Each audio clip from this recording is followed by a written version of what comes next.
Of course, we know from Islamic history, Brother Robert, that Muhammad gained his strength by the razzias, the raids on the Quraysh tribes, stealing, looting, raiding, pillaging.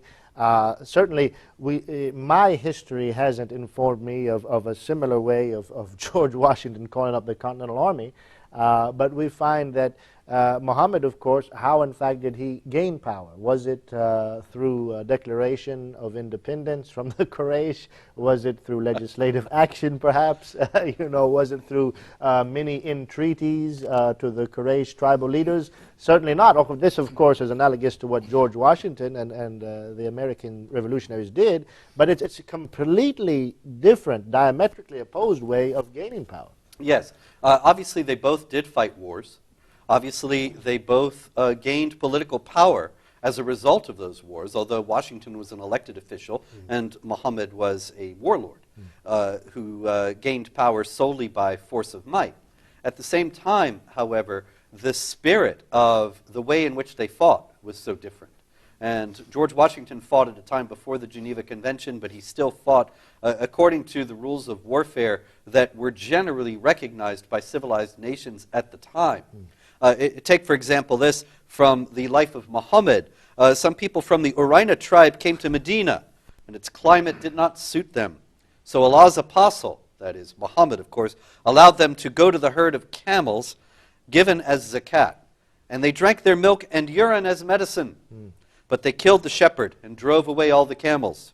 So, what would George Washington have done? Ask yourself if you think George Washington would have reacted in this way. Allah's apostle sent men in their pursuit to catch them, and they were brought, and he had their hands and feet cut, and their eyes branded with heated pieces of iron. And they were left in the Hara, a stony place at Medina, biting the stones. Another hadith has it that Muhammad denied them food and water despite their begging for water in the desert where they were unable to move, of course, because their hands and feet had been cut off.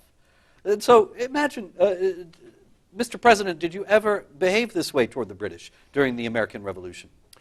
No, I didn't, but I actually caught two issues in there. One, you could burn people's eyes out with hot nails and stuff, leave them out in the sun. You could do all sorts of horrible, violent things. And of course, there are far more stories than this in the Muslim sources. Torturing Kanena for money. He knew where some money was hidden. We're going to hold him down. We're going to light a fire on his chest until he tells us all kinds of that. But the drinking of camel urine. As medicine. I just can't get past that Mr. President, because did you drink camel urine as medicine? Specifically in this article, I was compared to Muhammad on the issue of personal hygiene. Right? That's right. That's right. On personal hygiene. You're comparing me on the issue of personal hygiene to a guy who's going around passing out camel urine as a drink. Oh. And this is sort of the capstone, because when you read the Muslim sources, you realize how disturbing this is. First of all, Muslims are allowed to have up to 4 wives, unless you're Muhammad, and then you get 9 or 11 or however many you want. But Muslims are also allowed to rape their female captives when they attack some other place. Now think about this. You're marching into town. Oh, she's hot. Let me have sex with her. You don't know what diseases she has. We're talking about personal hygiene, right? You don't know what kind of disease that woman had. And then you go back to your 4 wives, and guess what? Now they all have the disease. Now all the kids you produce have the disease. Lots of disease spread around. Is this good for personal hygiene? I say no. We read in the Muslim sources that Muslims went to Muhammad and they said, Muhammad, we need to do our washings, right? We need to do our ceremonial washings. And we have over here the well of Buddha. It's filled with human waste. People put their urine, their feces. Women put their used menstrual cloths in there. They throw dead animals in there. And they say to Muhammad, should we use this water? And he says, yes, water is not made impure by anything. So they're rubbing this all over their face. Is that the sort of hygiene that I would practice? So suppose you sit there, you rub this all over your body. You're not feeling good. You rub it all over your body, clean yourself up for dinner, let's say. Then a fly falls into your meal. What are you going to do? According to Muhammad, you have to dunk the fly in there because even though one of its wings may have a disease like typhoid or something, the other wing has the cure for the disease. So a fly's over there crawling around on a pile of dog dew and then lands in your food, and you're sitting there following Muhammad's advice, dunking it in your food. Well, then you get a stomach ache. You want to drink water. Muslims one day found a dead animal floating in water. They said, Muhammad, should we drink this? They said, yeah, water's not made impure by anything. Again, so now they're drinking this water. Muhammad, we know, according to Musnad Ahmad, used to suck on the tongues of other men. Used to suck on their tongues and their lips. Now think about this. You wash up with human feces and urine, right? Then you eat your meal. You're dipping the fly in there with typhoid on it, right?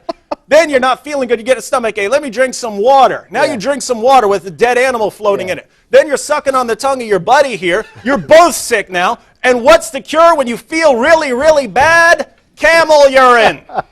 Camel urine, ladies and gentlemen. This is the guy that the Huffington Post compares me to. Mr. President, with all due respect, I must say I've enjoyed the last few minutes of that explanation. But you know, once again, trying to be fair, aren't these really peripheral issues? I mean, after all... Peripheral? They're comparing me to Muhammad on hygiene, saying you should follow, and the article concludes by saying you should follow these practices. You should follow the example set by Muhammad. If you follow the example of Muhammad, you will die. You will die. You will literally get sick and die. The only reason Muslims are still with us is that they were smart enough not to keep washing themselves up with feces, not to keep drinking water from a pool with a dead animal floating in it. They were smarter than their prophet was, and that's why they're alive. So don't say I'm exaggerating here.